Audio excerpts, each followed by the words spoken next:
Kumusta mga kaibigan? Ako si Pinoy Mr. Nightmare. At dala ko sa inyo ang mga tunay na kwentong katatakutan na siguradong magpapapikit sa inyo o baka magpapuyat. Pero bago natin simulan, sabihin nyo nga sa comments, saan kayo nanonood ngayon at anong oras na diyan? Huwag kalimutang i-like ang video na to at mag-subscribe sa channel. Isipin mo, hating gabi na, malamig, tahimik at nakakakaba. Tinawag ka para imbestigahan ang isang ingay, isang sanggol na umiiyak sa gubat. Sa una, parang ordinaryong tawag lang. Pero habang lumalalim ang pagpasok mo sa mga puno, nagbabago ang mundo sa paligid mo. Ang iyak na naririnig mo, hindi lang iyon mula sa isang sanggol. Ito'y mula sa isang mas madilim na bagay, isang nilalang na hindi dapat umiiral. Mga usang albino na may mga matang pulang kumikinang sa dilim, sabay-sabay na humahakbang, hinaharangan ang daan mo. At habang nakatayo ka, nagyelo sa takot, hindi makaiwas ang tingin na pagtanto mo na may nanonood sa iyo at hindi pa ito tapos sa iyo. May isang bagay na unti-unting pumapalit sa iyo at ang pinakamasaklap, hindi mo na alam kung ano pa ang totoo.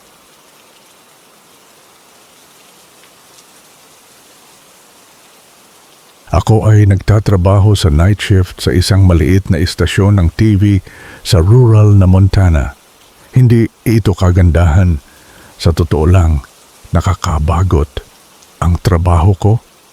Siguraduhing maayos ang automated broadcast system habang natutulog ang lahat sa building. Matanda na ang istasyon. Tipong makikita mo lang sa maliit na bayan, malayo sa ingay ng lungsod. Napapaligiran ito ng mga walang laman na bukirin at ang tanging ingay sa gabi ay ang ihip ng hangin sa malawak na lupa. 12 oras ang shift ko. Sa karamihan ng oras, natutunan ko ng mag-zone out. Nakaupo ako sa control room, hinigop ang pangatlo o pang-apat na tasa ng kape, nakatingin sa mga kumikislap na screen. Ang mga pelikulang ipinapalabas namin sa oras na ito ay mga lumang public domain films. Walang espesyal. Mga black and white na pelikula mula dekada 30 o 40 na halos walang nanonood. Pinapuno lang ng istasyon ang oras hanggang umaga kapag bumalik ang regular na programming. Hindi glamorous ang trabaho, pero sanay na ako sa katahimikan at monotony. Mahaba ang oras, pero stable ang kita. At kadalasan, ako lang mag-isa. Walang makakaistorbo sa routine ko. Pero nagbago ang lahat 3 linggo na ang nakalipas. Nagsimula ito ng tahimik. Halos hindi mo mapapansin, parang bulong sa gabi. Isang gabi, 3:00 ng madaling araw, nagpapalabas kami ng isang lumang western na pelikula.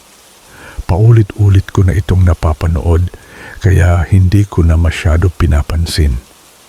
Pero sa gilid ng mata ko, may napansin akong kakaiba sa monitor. Akala ko nung una, ilusyon lang. Bunga ng pagod o sobrang kape. Pero doon, sa likod ng mga pangunahing aktor, may anino. Isang figura, gumagalaw ng bahagya. Hindi iyon parte ng set. Walang karakter na dapat nakatayo doon. Inisip ko, baka napalampas ko lang ito noon. Kaya ni-rewind ko ang footage at pinanood ulit ang eksena pero wala na ang figura. Naramdaman ko ang lamig sa likod ko. Wala lang to, sabi ko sa sarili ko. Ganyan talaga ang night shift. Nagsisimula kang makakita ng mga bagay kapag antok na antok ka. Pero hindi ko maalis ang pakiramdam na may mali. Parang Hindi ako nag-iisa sa kwarto. Kinabukasan, nagsimula ulit ang kakaibang pangyayari. Ngayon, sa isang lumang noir film, inaasahan ko na walang magiging kakaiba. Kalahating tulog na ako, mabigat ang mga mata ko nang may napansin ako. Isang babae ang nagbibigay ng monologue sa kanyang apartment. Nakatuon ang kamera sa mukha niya, pero nang gumalaw ang kamera sa likod niya, may nakita ako sa bintana sa likuran niya. Isang mukha, maputla, baluktot at nakatingin ng diretso sa kanya. Natigilan ako. Tumibok ng mabilis ang puso ko. Hindi ako sigurado kung nakita ko talaga iyon. Agad kong ni-rewind ang footage at pinanood ulit. Pero wala na ang muka. Tulad ng figura noong nakaraang gabi, biglang nawala. Kinuhanan ko ng video ang monitor gamit ang phone ko. Sinimulan ko ng i-record ang lahat para may ebidensya. Pero nang tiningnan ko ang footage, normal ang lahat. Walang mukha sa bintana, walang kakaiba. Pero ramdam ko pa rin na may nanonood sa akin at habang lumilipas ang mga araw, lumalala ang kakaibang pakiramdam. Habang pinapanood ko ang mga broadcast, napansin ko ang iba pang anomalya. Mga aninong dumadaan sa background. Mga figurang hindi dapat naroon, nakatayo lang, walang galaw, sa likod ng mga aktor. Mga mukhang parang kumikibot o nagbabago sa paraang hindi parte ng script.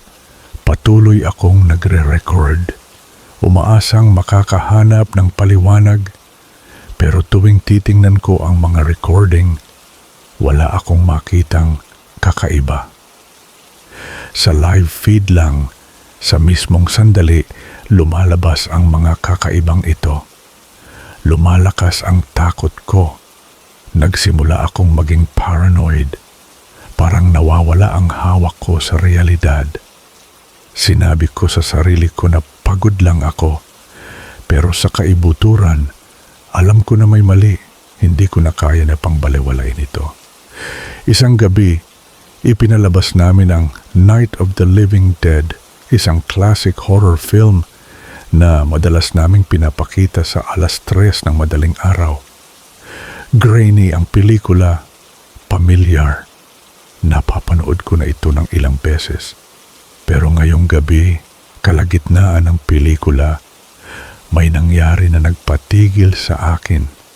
May eksena kung saan isang zombie, isang extra sa background, dahan-dahang gumagalaw sa screen. Nakita ko na ito ng paulit-ulit. Pero ngayong gabi, gumawa ang zombie ng isang bagay na hindi niya ginawa dati. Inikot nito ang ulo. Tumingin ito ng diretso sa kamera. At pagkatapos, gumalaw ang bibig nito. Malinaw na binuo ng labi nito ang mga salitang, "Nakikita ka namin." Halos hindi ako makahinga. Hindi ko sigurado kung nananaginip ako o nag-hallucinate. Pero agad kong kinuha ang phone ko at nag-record. Kailangan ko ng ebidensya. Pero nang pinanood ko ulit ang footage, pumalik ang zombie sa normal nitong paglalakad. Walang malay. Walang kakaibang mensahe. Walang pagbabago sa kilos nito. Pero alam ko kung ano ang nakita ko. Sa puntong iyon, hindi ko na kaya pang baliwalain. Kailangan kong makausap ang isang tao. Dali-dali akong pumunta sa opisina ng supervisor ko, desperadong ipaliwanag ang nakita ko.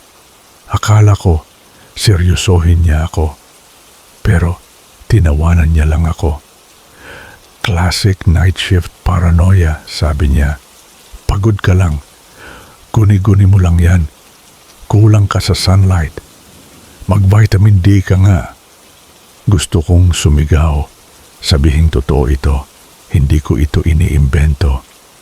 Pero ang ekspresyon sa mukha niya, mapang-uyam. Parang sinisisi niya ako. Nagduda ako sa sarili ko. Guni-guni ko lang ba? Sobrang pagod na ba ako? Kahit na sinabi niyang wala lang ito, may parte sa akin na hindi naniniwala na imahinasyon ko lang ang lahat. Bumalik ako sa control room gabi-gabi. Hindi ko mapigilan ang sarili ko. Kailangan kong malaman ang nangyayari. May isang bagay na hindi tama at hindi ko basta iyon maiiwan. 4 na gabi na ang nakalipas, may natuklasan ako. Napansin ko na ang mga anomalya ay lumalabas lang sa live broadcast. Normal ang mga digital file. Sa sandaling umalis ang signal mula sa station, doon nagsisimulang magbago ang mga bagay. Hindi ko maipaliwanag, pero alam ko na may kinalaman ito sa interference. May isang bagay o isang tao na nagbabago sa broadcast signal habang lumalabas ito sa mundo. Kailangan kong malaman ang totoo, kaya nag-set up ako ng pangalawang monitor na direktang konektado sa antenna feed. Gusto kong ikumpara ang nakikita ko sa studio monitor sa live broadcast output. Ngayong gabi, hindi maikakaila ang mga pagkakaiba. Ipinapalabas namin ang The Maltese Falcon, isang pelikulang kabisado ko na. Sa studio monitor, normal ang lahat. Pero nang tiningnan ko ang live feed, nakakakilabot ang mga pagkakaiba. Ang mga characters sa background, hindi natural ang galaw, parang mga marionette na hinila-hila. Ang mga scene transitions, mas matagal kaysa sa nararapat. At pagkatapos, nakita ko ito, ang mga mata ni Humphrey Bogart. Itim na itim, parang walang laman na mga butas. Walang buhay, walang kaluluwa. Kinuhanan ko ng larawan ang parehong screen. Malinaw ang pagkakaiba. Hindi ito guni-guni. May nagbabago sa broadcast. May isang bagay na nakikialam sa signal.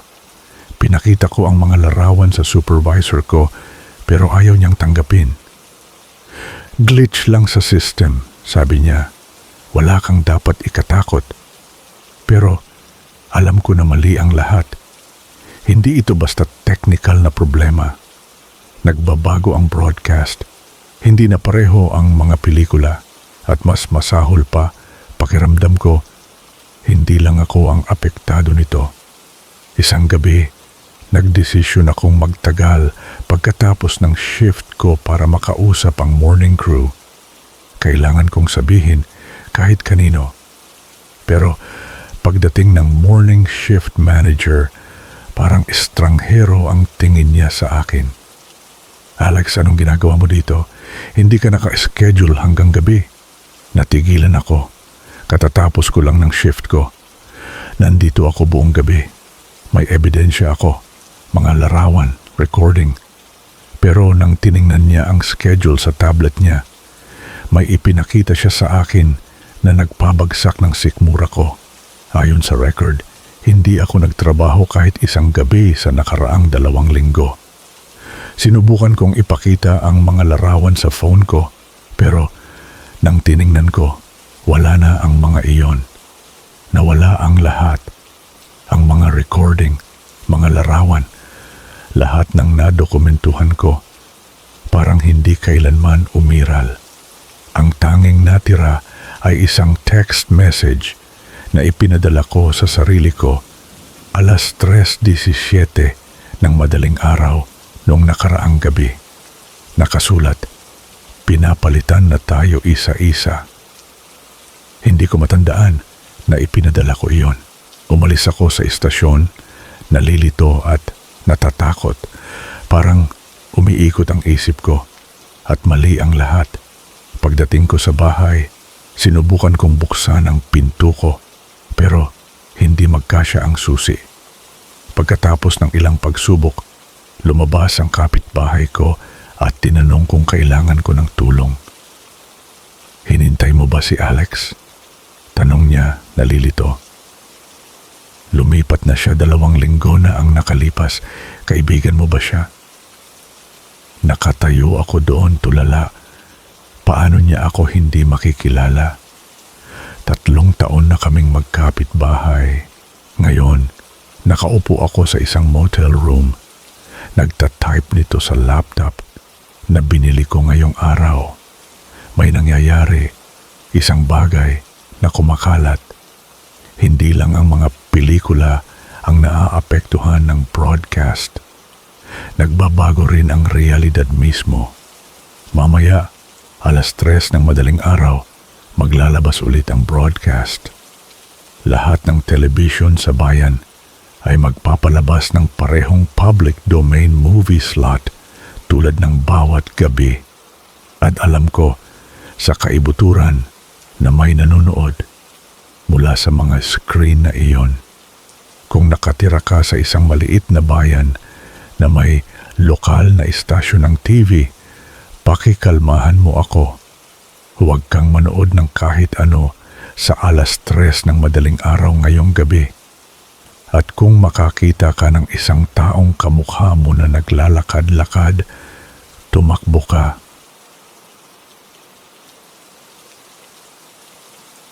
Ako ay isang pulis sa Charlotte at ang nangyari noong ilang gabi na ang nakalipas ay patuloy pa ring pumabalot sa isip ko. Pinag-iisipan ko pa kung dapat ko bang isulat ito dahil sa totoo lang kapag inilalagay ko ito sa mga salita, parang baliw na baliw ang dating at nagsisimula na akong magduda sa sarili kong katinuan. Pero kailangan kong ilabas ito. Hindi ko maalis ang pakiramdam na may mali. Isang bagay na nakita ko noong gabing iyon. At natatakot ako na kung hindi ko ito isusulat, mawawala ang kaunting kontrol ko sa realidad. Nagsimula ito pasado 2:00 ng madaling araw. Nasa patrol ako nang makatanggap ng tawag. "Pwede bang tingnan mo ang isang reklamo tungkol sa ingay? Parang umiiyak na sanggol," sabi ng dispatcher. Sa normal na araw, kapag matagal ka ng pulis tulad ko, natututo kang makilala ang mga pattern. Ang mga reklamo tungkol sa ingay sa gabi ay karaniwang walang kwenta. Maaaring raccoon na bumabaligtad ng basurahan o lasenggong natisod sa parke. Pero may kakaiba sa tawag na ito na hindi ko maipaliwanag. Siguro dahil 2:00 na ng madaling araw.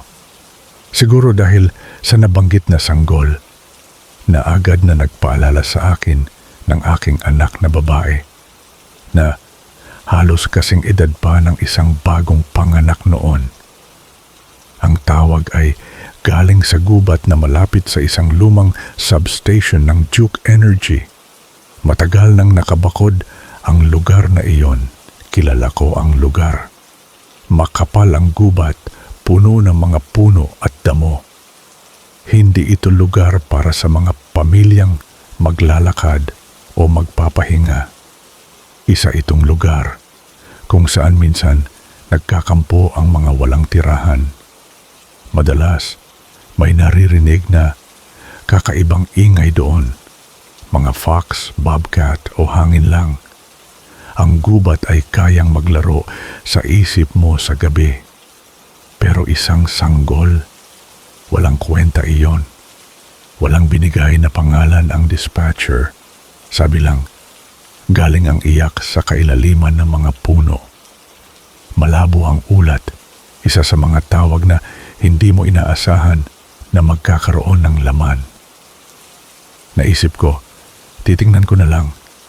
Baka may makitang walang tirahan o lasenggo na may kasamang sanggol o baka fox lang na gumagawa ng kakaibang tunog kahit na hindi ko ito maignora. Nagsimula ang instincts ko at nagdesisyon akong mag-isa na lang pumunta. Alam ko dapat hinintay ko ang backup pero hindi ko naisip na kailangan iyon. Pamilyar sa akin ang gubat. Ilang beses na akong nakapunta doon. May iilang walang tirahan pero wala namang kakaiba.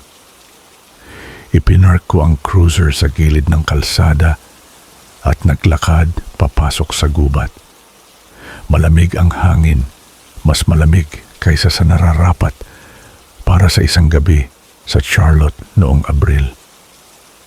Hindi lang ang temperatura, parang ang gubat mismo ang malamig, na parang may hindi natural na bagay sa hangin. Ang flashlight ko ang tumabas sa dilim habang naglalakad ako ng palalim. Malambot ang lupa sa ilalim ng mga bota ko at ang mga mababang sanga ay kumakaskas sa vest ko.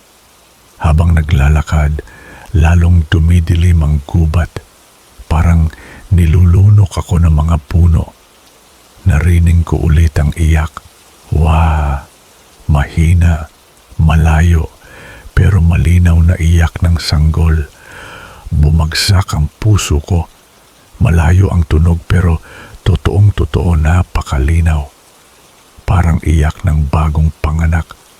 Katulad nung unang araw na umuwi ang anak ko mula sa ospital. Parehong mahinang iyak. Ang instinct ko ay bilisan pero dahan-dahan akong gumalaw. Hinintay na walang ingay. Hindi ko maisip kung ano ang makikita ko sa gubat na ito pero determinado akong alamin. Habang naglalakad, lumakas ang iyak. Naramdaman ko ang lamig sa likod ko habang lumalapit pero hindi ako tumigil. Totoo ang tunog. Kilala ko ang iyak na iyon. Nakarating ako sa isang burol at doon ko sila nakita. Mga mata, 12 ng mata na kumikinang mula sa dilim. Noong una, akala ko ilusyon lang. Baka refleksyon lang ng flashlight ko. Pero hindi. 12 ng mga ito, isang kawan ng mga albino na usa nakatayo sa mga puno. Puti ang balahibo ng bawat isa at kumikinang ang mga pulang mata. Ang kanilang mga sungay ay baluktot, parang korales, hindi natural at grotesko ang hugis.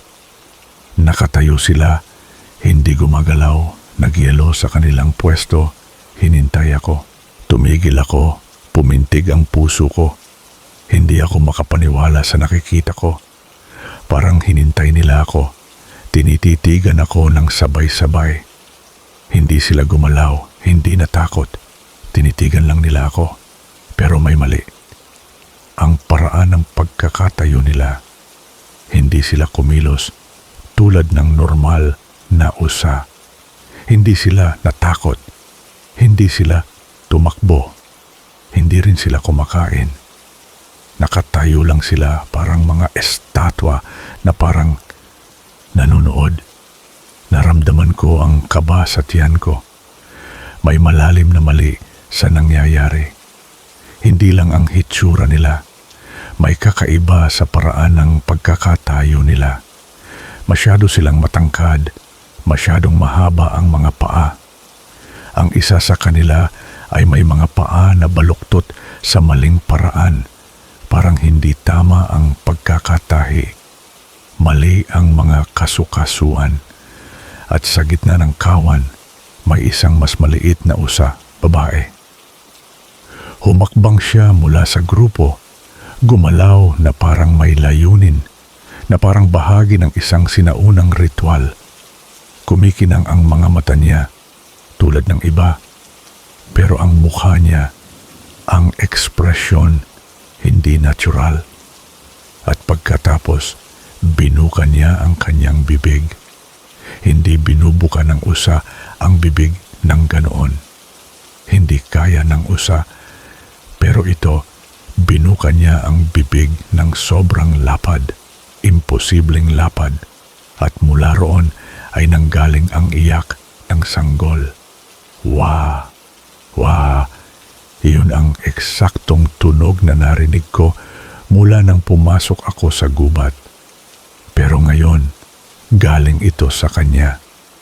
Hindi mula sa sanggol, mula sa nilalang na ito. Napakatotoo ng tunog, nakakakilabot na pamilyar. Parang iyak ng sarili kong anak. Nagyelo ako. Hindi ko maiproseso ng isip ko ang nakikita ko. Hindi ito tama. Wala sa mga ito ang tama. Pero tumanggi ang katawan kong gumalaw. Dapat tumakbo na ako. Dapat tumalikod ako at tumakbo pabalik sa cruiser. Pero hindi ko ginawa. Ulit-ulitin ang iyak. Mas malakas na ngayon. At doon nangyari ang kakaiba. Naging malabo ang paningin ko. Nahilo ako. Naging mabigat ang mga paa ko. Parang hindi ko na maibuhat. At pagkatapos, wala. Nawalan ako ng oras. Nang magkamalay ako, nakatayo pa rin ako roon. Napalilibutan ng mga puting usa. Hindi sila gumalaw. Hindi sila umalis. Pero ang tunog, ang iyak, nandoon pa rin. At ang sakit, sumakit ang pangako. Parang hinila ito mula sa bibig ko. Hinawakan ko ito at naramdaman ko ang puwang kung saan dapat may ngipin. Puno ng dugo ang bibig ko. Mainit, makapal na dugo na dumadaloy sa lalamunan ko. Pero ang pinakamasama, parang ngumingiti ang mga usa. Bahagyang bumuka ang mga bibig nila na parang nakangisi sa akin. Halos maramdaman ko ang masamang intensyon nila. Pumintig ang puso ko, umikot ang isip ko at tumanggi ang mga paa kong gumalaw. Pero kahit papaano, itinaas ko ang flashlight ko. Nanginginig ang kamay ko habang hinintay na maayos ang liwanag. At pagkatapos, biglang-bigla tumalikod ang kawan. Sa perpektong pagkakasabay, gumalaw silang lahat bilang isa, tahimik na naglakad palalim sa gubat na wala sa mga puno. Biglang tumigil ang iyak, ganoon na lang. Parang panaginip ang lahat. Ang lamig, ang sakit, ang takot na wala lahat sa isang iglap. Nakatayo ako roon ng parang walang katapusan. Nagyelo pa rin ang mga paa ko. Nang makontrol ko na ulit, tiningnan ko ang relo ko. 3:30 ng madaling araw. 1 oras ang lumipas mula nang ipark ko ang cruiser. 1 oras na hindi ko maalala. Bumalik ako sa kotse, naguguluhan ang isip ko. Sinubukan kong tawagan ang dispatch, pero patay ang radyo. Pagkatapos maglakad ng ilang milya sa kalsada, doon lang nawala ang static at narinig ko ang boses sa kabilang linya. Kinabukasan bumalik ako sa gubat kasama ang animal control. Hinintay namin ang lugar. Hinintay ang anumang bakas ng kakaibang nilalang o ebidensya ng nakita ko. Pero wala. Walang bakas. Walang balahibo, walang yapak. Ang tanging nahanap namin ay isang ngipin ng sanggol, isang maliit na ngipin na nakabaon sa damo. Tinanggihan ito ng animal control.